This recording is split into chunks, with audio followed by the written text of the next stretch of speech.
Bienvenidos a El Dulce Veneno de la Novela Negra, este espacio sonoro donde recorremos algunas de las mejores páginas de la literatura policial. Soy Gabriel Weinstein y es un placer compartir este programa con ustedes.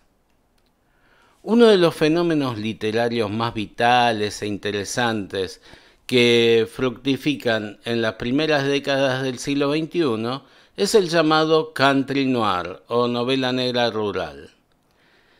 Si bien la denominación fue acuñada en 1996 por Daniel Budrell para dar título a su novela Gives Us a Kiss a Country Noir, esta vertiente literaria es muy anterior.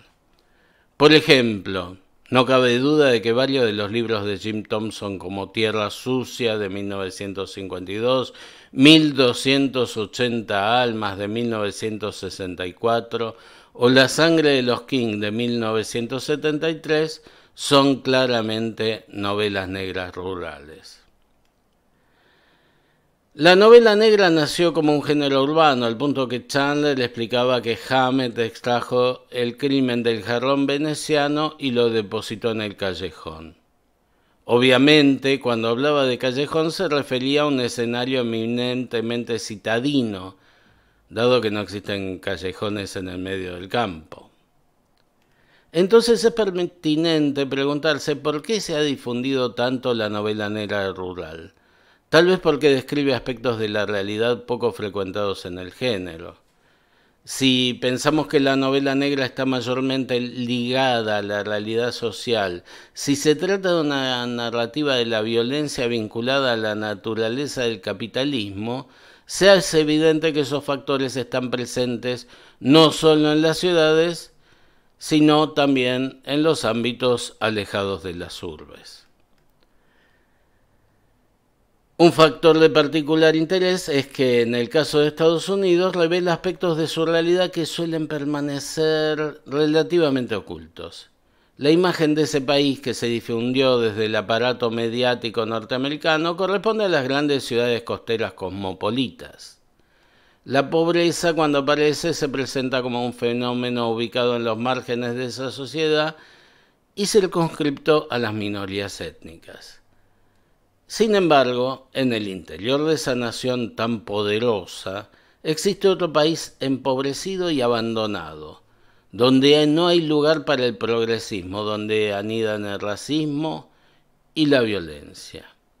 Muchos de sus habitantes subsisten en una miseria sin salida, sin rumbo, esperanzas ni futuro.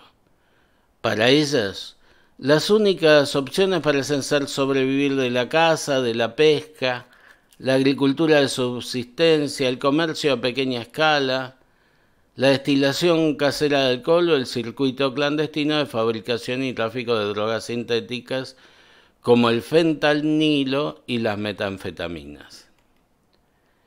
En el programa de hoy vamos a compartir mis lecturas de Chris Offutt, uno de los más talentosos escritores que cultivan el country noir. Los invito a recorrer juntos el extraordinario territorio de sus creaciones literarias. Ahora vamos a la música.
Era Tash por ZZ Top.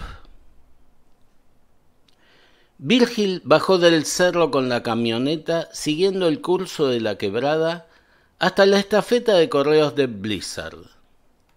El correo aún no había llegado, así que pasó de largo y saludó con un gesto vago al grupo de gente que chismorreaba bajo el fulgurante sol de abril.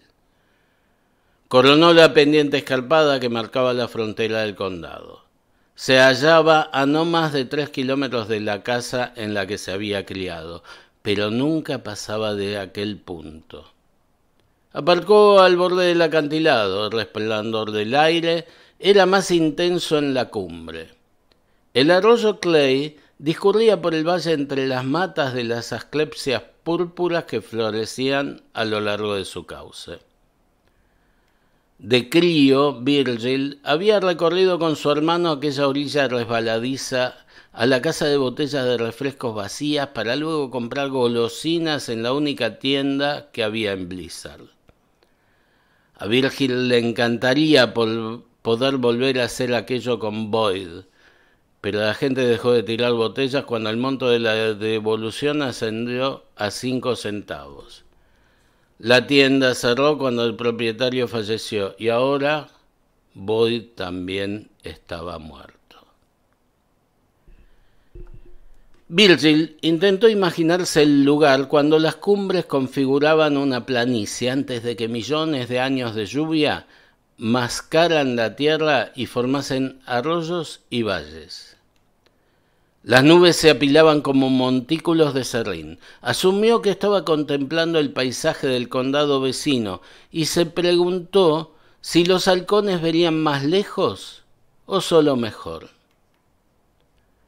El mundo parecía más pequeño desde arriba. Las pendientes y las quebradas de los cerros boscosos le hacían pensar en una colcha arrugada que pedía a gritos una plancha. Los coches partían de la estafeta, lo que significaba que el camión de correos ya había llegado.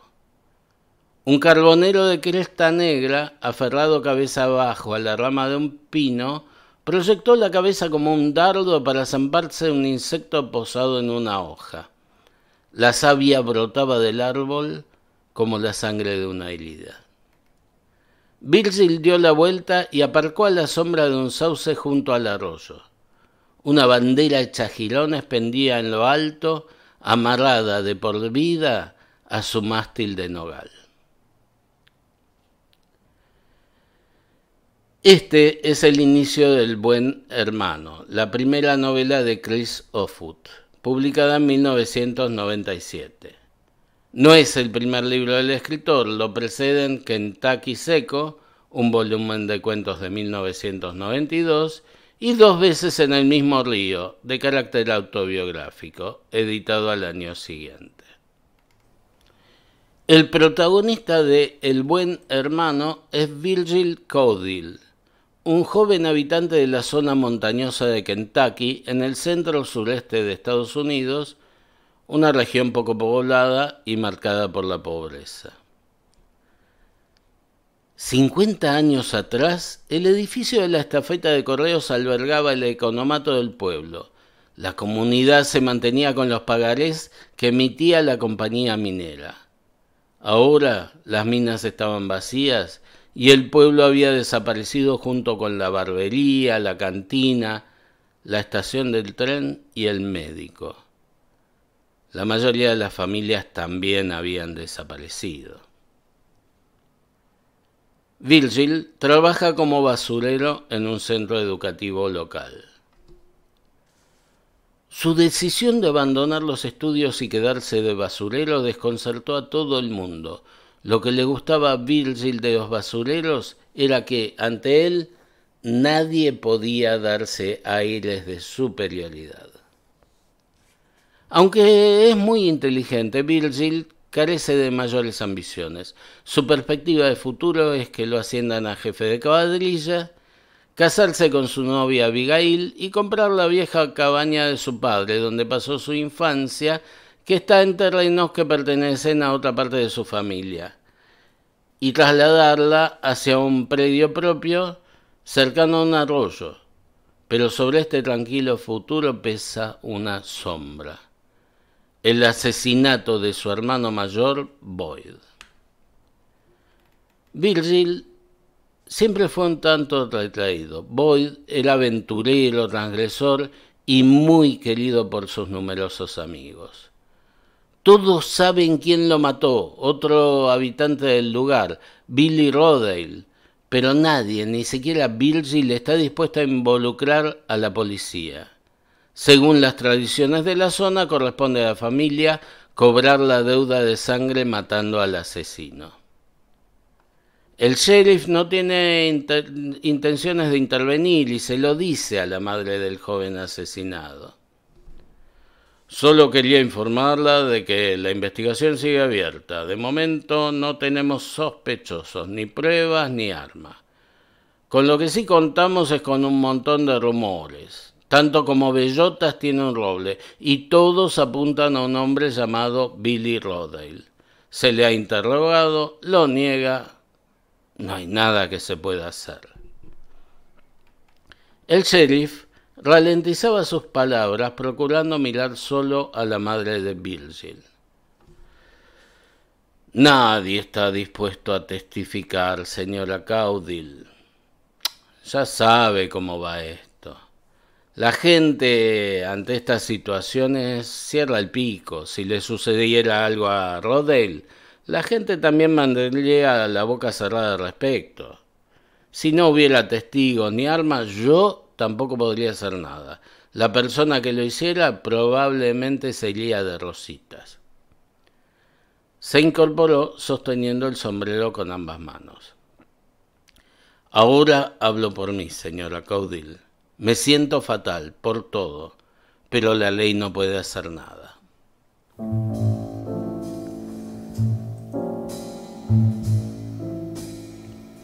El autor, Chris Offutt, contó en una entrevista: la gente de las colinas vive en un doble aislamiento del resto de los Estados Unidos y entre sí.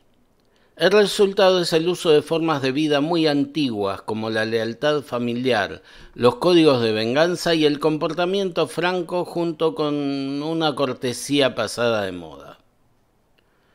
Todos, hasta el mismo sheriff, esperan que Virgil siga la tradición, aunque él no quiera matar, pero es presionado por el entorno para que concrete la venganza. No le daba miedo matar a Rodale. Lo que le daba miedo era lo que se desataría luego. El problema podría durar años y dejar de ser algo puntual. Los más pendencieros de ambas familias continuarían matándose a tiros por mera costumbre. Los hechos se dan de manera que el protagonista, que nunca había viajado ni siquiera hasta la ciudad más cercana, se ve obligado a abandonar su tierra, generarse una identidad falsa y trasladarse a Montana, otra región montañosa muy fría, ubicada en el norte del país, que pese a las diferencias, comparte las características de marginación de la tierra que abandonó.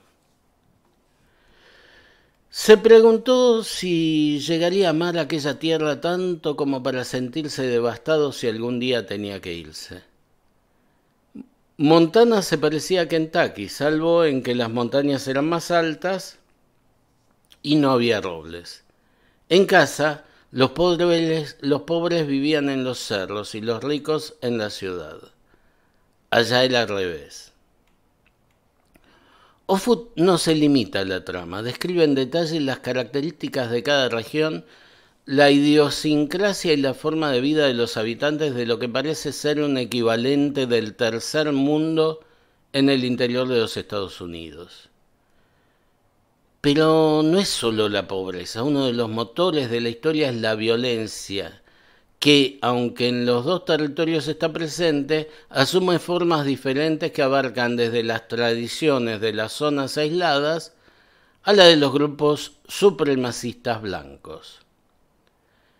El buen hermano es una excelente novela. La estructura narrativa que sostiene el devenir de Virgil es perfecta. Crece desde la primera página hasta el final. Offutt narra en tercera persona, Describe los sentimientos del personaje, pero no anticipa las decisiones que tomará y que determinan el curso de la historia.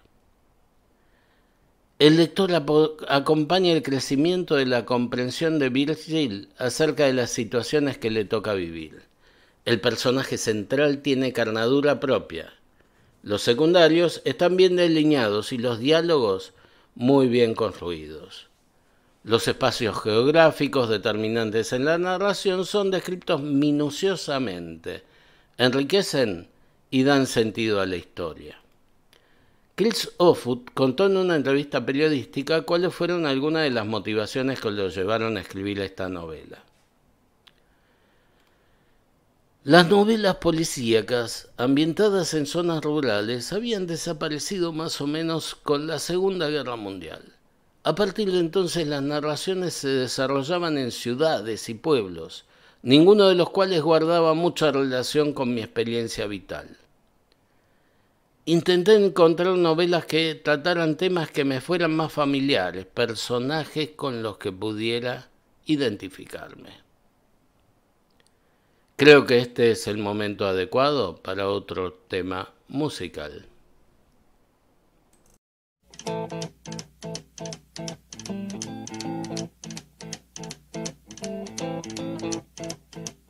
Rumors spreading round in that Texas town about the shack outside the game. And you know what I'm talking about. Just let me know if you wanna go to that home out on the range. They got a lot of nice girls.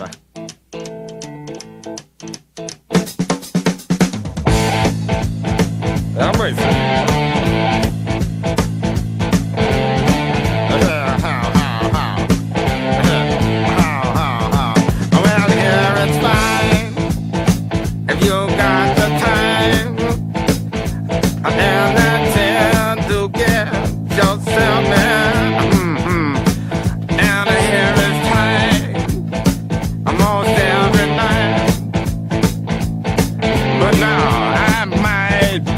Mistaken.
Lagrange por ZZ Top.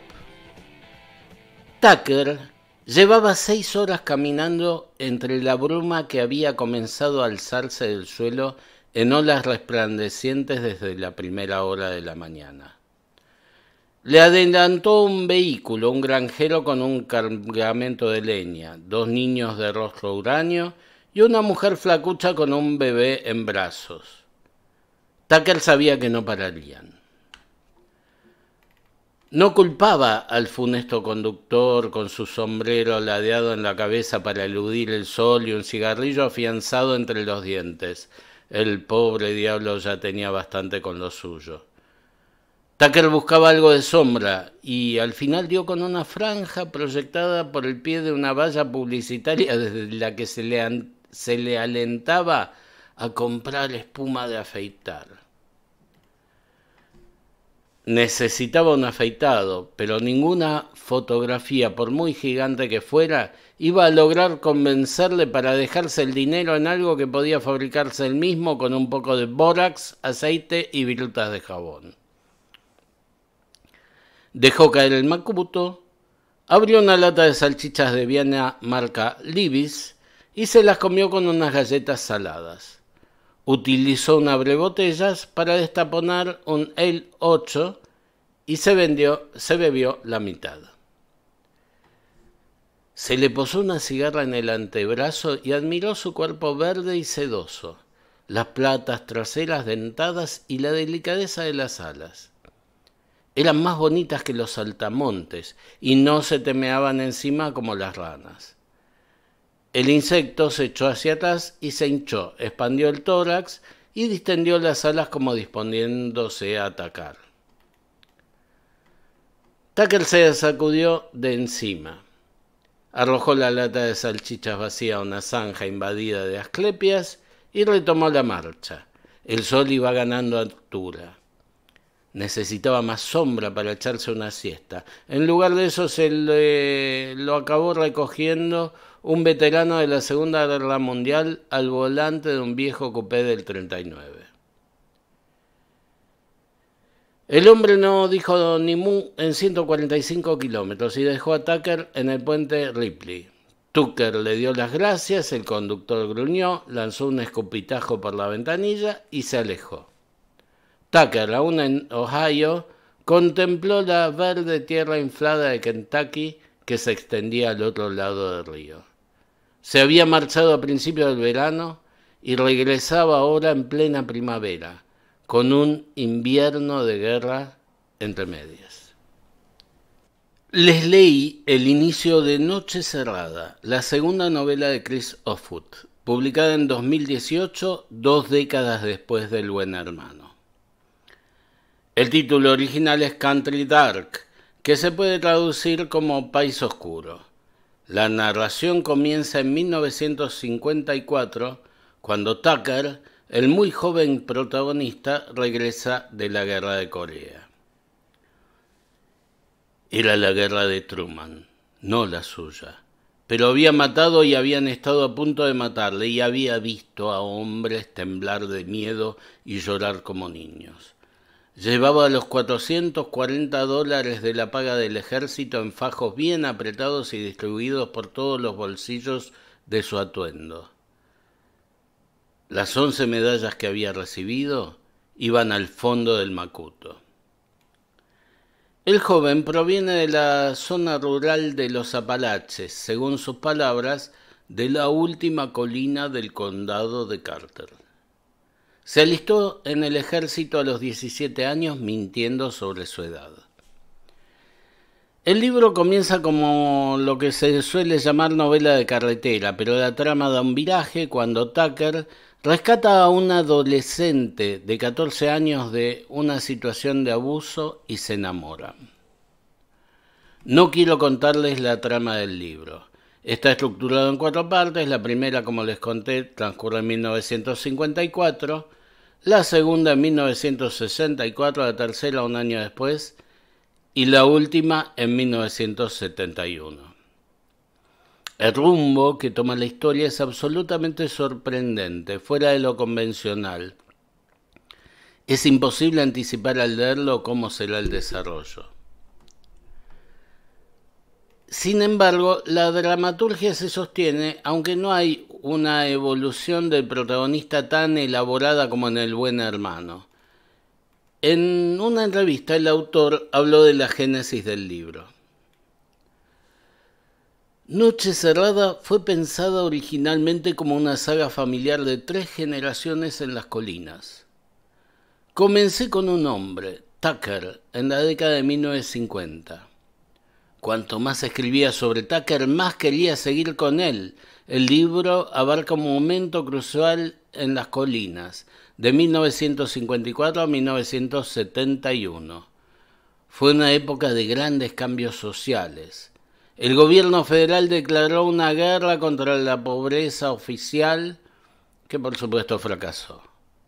La gente de las colinas empezó a tener televisión. Los caminos de tierra se pavimentaron, se construyó un hospital. Era el final de una forma de vida que tenía sus raíces en el siglo XVIII.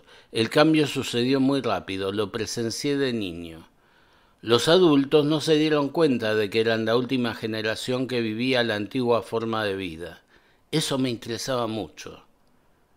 Tucker encarna esa forma de vida, sigue el viejo código de las colinas. Eso significaba ocuparse de los problemas personalmente de una manera muy práctica. No confía en la policía ni en los políticos, que nunca han ayudado a la gente de las montañas. Finalmente, me quedé con Tucker durante todo el libro. Nunca llegué a las siguientes 2 generaciones. Tal vez ese relato del fin de una época, contemporáneo a la infancia del escritor, es lo que le otorga a la narración una conmovedora y extraña marca poética. El escritor también explicó: dentro de 4 millas cuadradas de colinas, en su mayoría boscosas, encontré la libertad de escribir dentro del género que he amado desde que era un niño. Me parece que este es un buen momento para otro tema musical. Oh, yeah.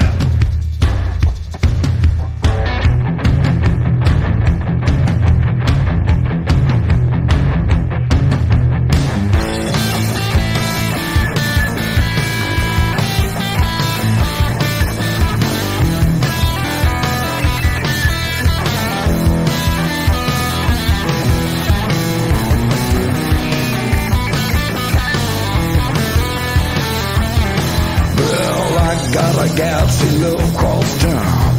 She's the one that really gets down when she boogie. She do the 2-snake boogie. Well, my boogie little baby, that boogie woogie all night long. I got a gal, she live on the block. She kinda funky with a pink and black sock. She like the boogie. She do the 2-snake boogie.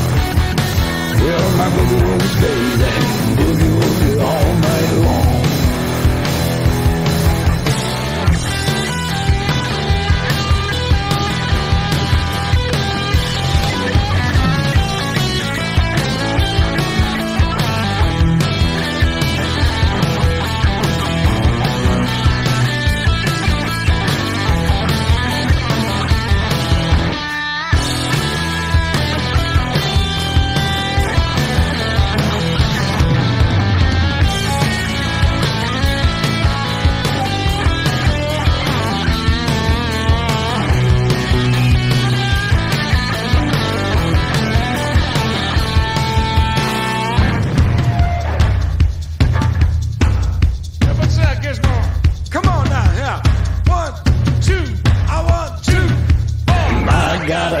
She lives on the hill. She won't do it, but her sister will when she boogie. She do the 2-snake boogie. Well, my boogie woogie baby, boogie woogie all night long. Blow your top, blow your top, blow your top.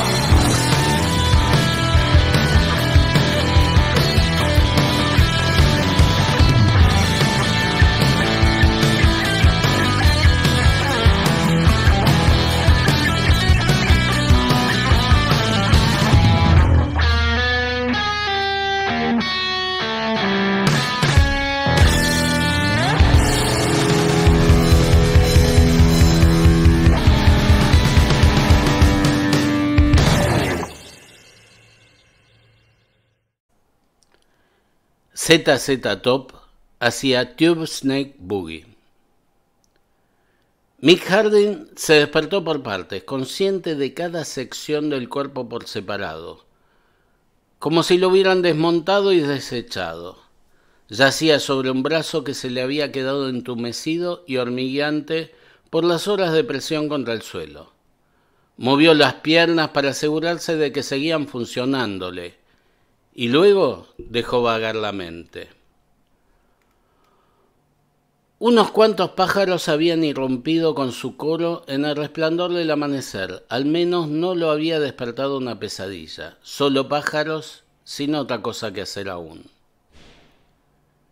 Más tarde volvió a despertarse con una acuciante sensación de sed.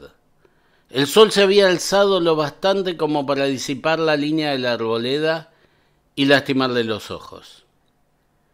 El esfuerzo para darse la vuelta requería una energía que lo eludía.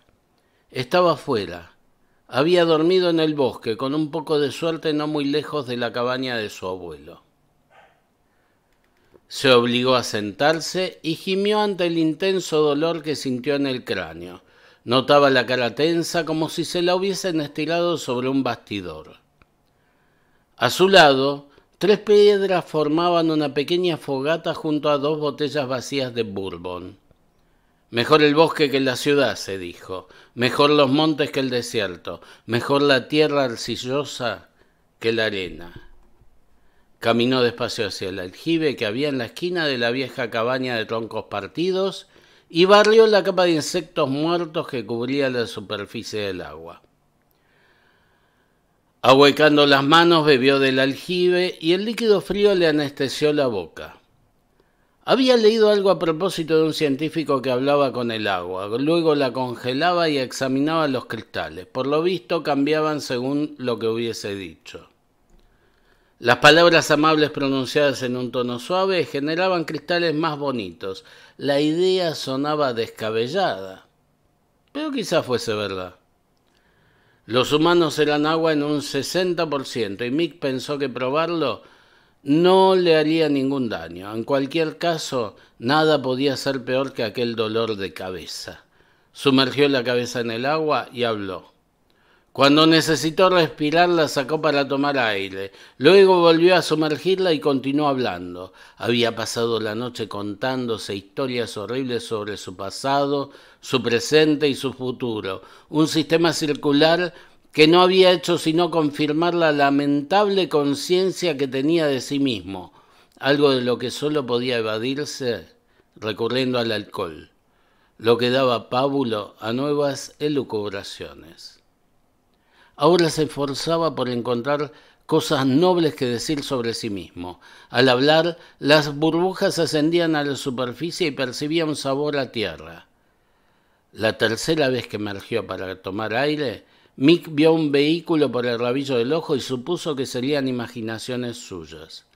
Se enjugó el agua de los párpados. El coche grande seguía allí, y lo que era peor parecía ver un ser humano acercándose a la cabaña. Pero lo peor de todo era que se trataba de su hermana con el uniforme oficial del sheriff. Para colmo, se estaba riendo. Les leí el inicio del segundo capítulo de Los Cerros de la Muerte, publicada en 2021, que es el inicio de una trilogía. La historia transcurre en Rock Salt, una pequeña ciudad de la zona montañosa de Kentucky. El protagonista es Mick Hardin, un policía militar que integra la División de Investigación Criminal del Ejército y se especializa en homicidios. Mick estuvo en Irak, Afganistán y Siria, y luego fue destinado a una base en Alemania. Su esposa Peggy lo acompañó durante varios años en sus diversos destinos, pero con el tiempo se cansó de los continuos traslados y la pareja decidió que ella volviera a Rock Salt, el pueblo natal de ambos, y disfrutar juntos de los periodos de permiso del militar. Mick tiene una hermana, Linda, que es la sheriff del pueblo. Comenzó como telefonista y por circunstancias fortuitas fue ascendiendo hasta ocupar su actual cargo. A muchos pobladores, incluidas las autoridades del lugar, no les gusta nada que una mujer ocupe ese puesto. En el inicio de la novela, Mick regresa al pueblo, pues su hermana lo llamó a la base para contarle que Peggy está embarazada y cercana al parto. En ninguna de las comunicaciones telefónicas que mantuvo antes con su esposa, ella le había mencionado su embarazo. Cuando vuelve, el protagonista se encuentra con una situación inesperada y queda a la deriva. Se alcoholiza, ya que no sabe qué hacer ante la situación conflictiva con su pareja. El disparador de la trama principal es la aparición del cadáver de una mujer en el bosque. El que lo encontró es Tucker, conserje del colegio del pueblo, que era el protagonista de Noche Cerrada, la novela anterior de Offutt, y que en la actualidad de esta novela ya es un anciano. Ante el crimen, Linda le pide a su hermana que le ayude a la investigación, ya que ella considera que no tiene experiencia para resolverlo. Aquí nunca ha habido un asesinato así, dijo Linda. Así como, hermanita. Siempre que ha aparecido un cadáver en el condado de Erlich, la mayoría de la gente sabía quién era el autor. Por lo general un vecino, un clon o las drogas. Lo mismo los dos borrachos que discutían por un perro. Esto es diferente, todo el mundo la quería, vivía honestamente, no tenía enemigos y no se mezclaba con mala gente. Mick es un competente investigador de homicidios, pero además conoce a fondo la zona y los modos de vida locales. Un investigador externo no lograría nada en ese ámbito que se cierra ante los forasteros. Este es el punto de partida. A diferencia de sus dos novelas anteriores, las tramas de Los Cerros de la Muerte y sus dos secuelas se acercan a la estructura clásica del policial negro en cuanto hay un crimen y una investigación. Pero el ámbito, las conductas, los códigos de relación entre los pobladores son absolutamente diferentes a las de quienes habitan en las ciudades. Offutt las conoce a fondo, pues se crió en esa región. Yo siempre me sentí bien rodeado de árboles y animales. Durante mi infancia y mi juventud, a mi alrededor había más especies que en cualquier otra parte de los Estados Unidos. La mitad de cuanto sé lo aprendí allí. Mucha gente en este tipo de lugares no quiere estudiar, porque teme perder algo con el estudio, como si mientras aprendes cosas borrases el paisaje que te rodea. Yo mismo quise dejar el instituto varias veces, porque estaba más interesado en las películas y en los libros, pero también porque en medio de la naturaleza me parecía que iba a aprender mucho más que en una clase. Los días siempre parecían iguales y sin embargo eran muy diferentes. Fui viendo cómo nuestro pueblo desaparecía, cómo muchas casas quedaban vacías y las trepadoras las invadían, cómo muchas familias luchaban para llegar a fin de mes. Solo los bosques y los animales seguían siendo los mismos, ajenos a nuestros problemas, indiferentes. Aunque la novela es autoconclusiva y la historia cierra sin fisuras, Offutt retomó los mismos personajes en dos novelas más, conformando una trilogía. Mick Harding se despertó de un sueño en el que yacía en la cama de su infancia y no podía moverse. Sentía que le pesaban los párpados y se preguntó si estaba muerto, y alguien le había puesto monedas de 1 centavo sobre los ojos. Se suponía que las monedas mantenían los párpados cerrados y servían de pago al barquero que transportaba a los muertos por el río Estigia. Mick se quedó un rato despierto recordando el artefacto explosivo que lo había enviado a un hospital militar durante 3 semanas. Le dieron el alta y lo mandaron a rehabilitación para su pierna, un calvario extenuante y doloroso. De la cama pasó a una silla de ruedas, luego 3 meses con muletas, acabó con un bastón que le avergonzaba en público. Este es el inicio del segundo capítulo de Los hijos de Shifty, la segunda novela de la trilogía de Mick Harding, publicada en 2022. El protagonista está pasando un tiempo en Rock Salt, su pueblo natal, recuperándose de una herida provocada por un artefacto explosivo en Afganistán, y está inmerso en el consumo de medicamentos opioides para calmar el dolor, cuando aparece en el pueblo el cadáver de un dealer que fue asesinado. El caso no está a cargo de su hermana, pues el cuerpo apareció fuera de su jurisdicción, pero la madre del muerto le pide a Mick Harding que averigüe quién lo mató, ya que la policía le dio a entender que no va a preocuparse por esclarecer el crimen. Mientras la investigación de Mick se desarrolla, su hermana está completamente absorbida por la campaña para ser reelecta como sheriff. Encontrar al asesino es complicado, no solo por las actividades ilegales de la víctima, sino también por el tradicional silencio de los pobladores. En 2023, Chris Offutt publicó el tercer libro de esta serie.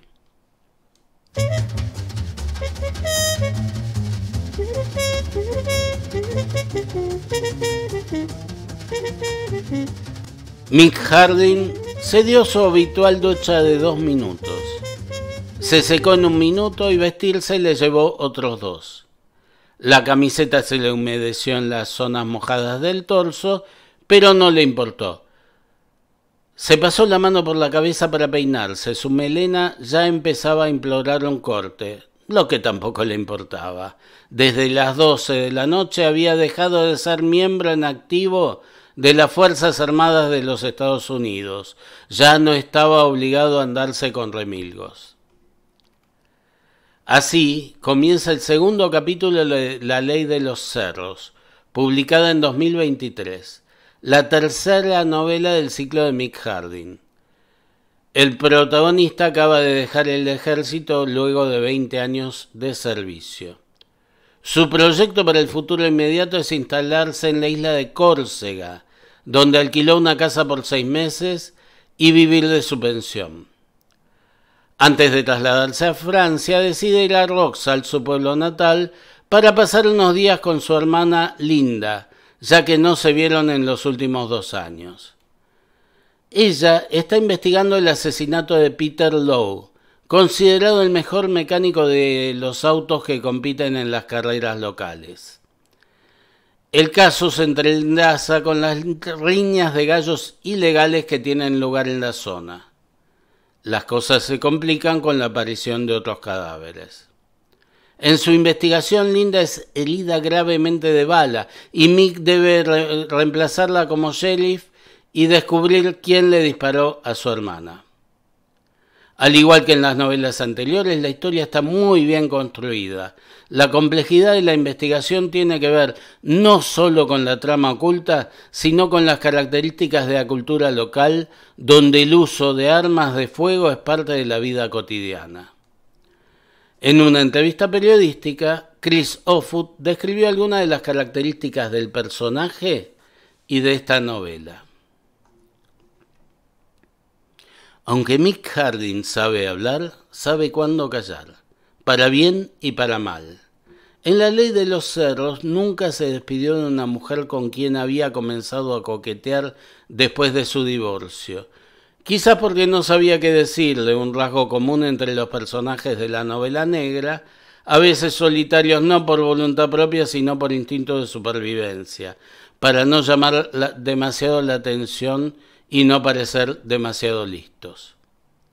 Sabe que en casa de un muerto uno jamás se sienta donde se sentaba el muerto, y que cuando alguien de las montañas le apunta con un rifle, no es momento para hacer locura y es mejor tirar el revólver al suelo.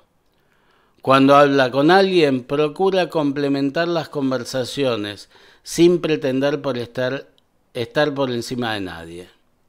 Con la serie sobre Mick Harding, intenté corregir mis errores mientras escribía 2 novelas policíacas previas que nunca llegaron a publicarse.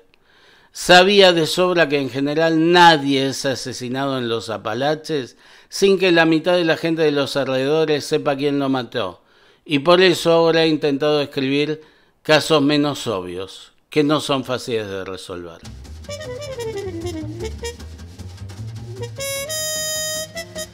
Además de las novelas, Offutt publicó 2 libros de cuentos y 3 volúmenes autobiográficos.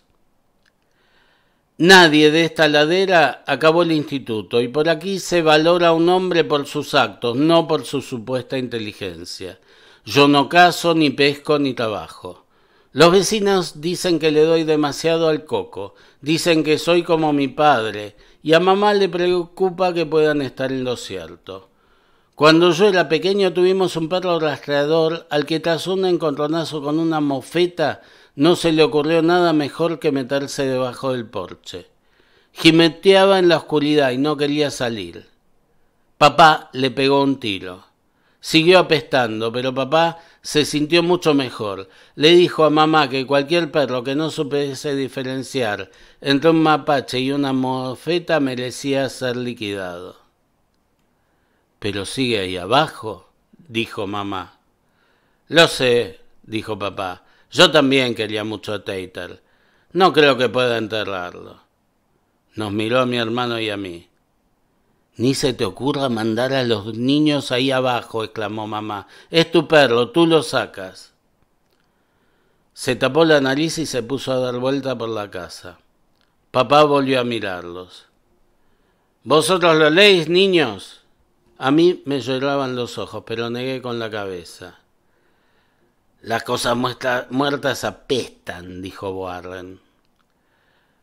«Lo mismo que tener esposa a veces», dijo papá, entregándome su rifle. «Toma, jovencito, guarda esto y tráeme la caña y el carrete». Entré corriendo por su equipo de pesca. Cuando salí, papá estaba de rodillas, alumbrando con la linterna lo que había debajo del porche. En el rincón del fondo estaba el viejo Tater, más tieso que la mojama. «Pescas ciegas», dijo papá. «Al final hasta puede ser divertido». Este es el inicio de Serrín, el primer relato de los 9 que integran Kentucky Seco, el primer libro publicado por Chris Offutt en 1992. No suelo entusiasmarme con los cuentos del género negro. Sin embargo, este libro, al igual que Lejos del Bosque, su otro libro de relatos, están presentes muchas de las características que hacen tan valiosas a sus novelas. El ámbito, los personajes, la mirada del escritor y la construcción dramática, inclusive la detallada presencia de la naturaleza. Me dedicaba a deambular por las montañas pensando en todo lo que sabía acerca del bosque. Soy capaz de identificar a un pájaro por el nido y a un árbol por la corteza. El olor a pepino significa que anda cerca una víbora cabeza de cobre. Las moras más dulces son las que están más próximas al suelo, y para postes de cerca lo mejor es la madera de falsa acacia. Entre las virtudes de Offutt no es menor el cuidado de la escritura. Trabajo muy duro para elegir siempre la palabra más adecuada, la que pondrá en la mente del lector exactamente lo que estoy describiendo. Los seres humanos somos animales débiles. No tenemos garras ni dentaduras diseñadas para matar. El lenguaje es nuestra herramienta principal. Un escritor, como cualquier trabajador, tiene que conocer muy bien a sus herramientas, mantenerlas en buen estado y utilizar la indicada para cada necesidad. No quieres que un mecánico se equivoque de herramienta en la reparación de tu coche y a causa de ello tú sufras después de un accidente, ¿verdad? Pues lo mismo con las palabras. Por último, unas palabras con respecto a sus 2 libros autobiográficos. En el primero, 2 veces en un mismo río, el escritor describe en paralelo el embarazo de su esposa, que culminará con el nacimiento de su primer hijo, y las memorias de su infancia, adolescencia y primera juventud. Hay un segundo volumen aún no traducido al castellano.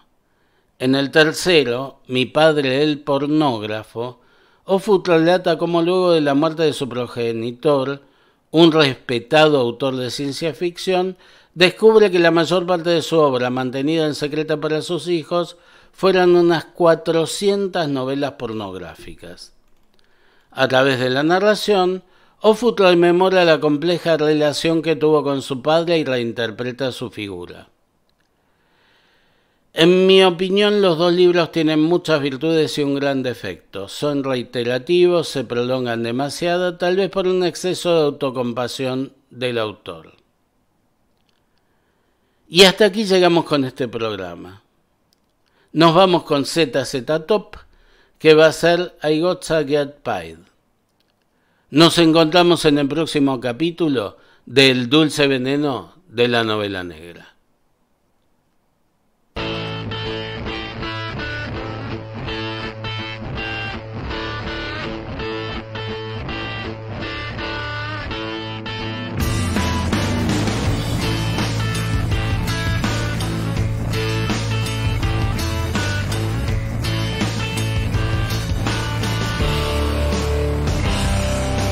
$25 lighters on my dresser, yes sir.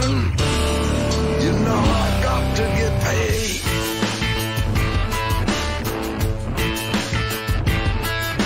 $25 lighters on my dresser, yes sir. You know I got to get paid.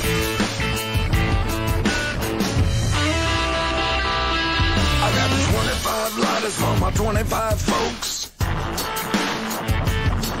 Gonna break the bank, better 25 more.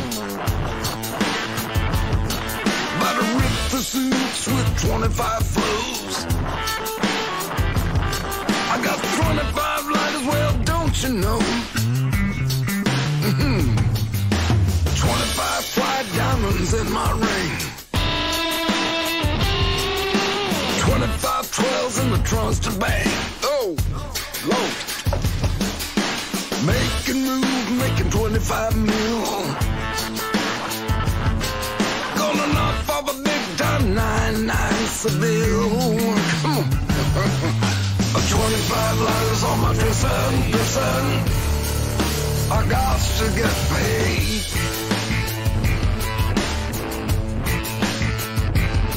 I got 25 lighters on my dresser. You know I got to get paid.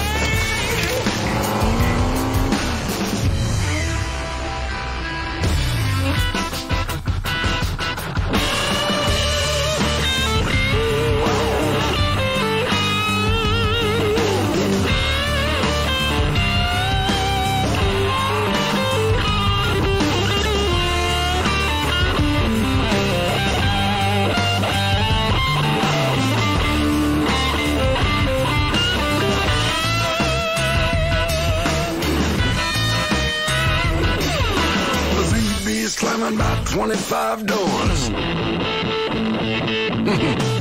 Representing for the doors that hold the 25 more. Sees it done, put 25 out the door. Hitting the highway, gonna do it until 25 short. 25 lighters on my dresser. You know I got to get paid.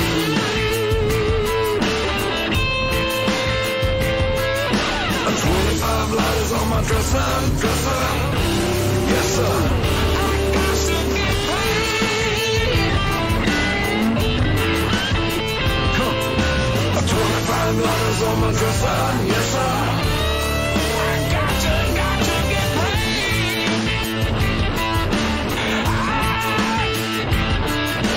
25 lighters on my dresser. Yes, sir.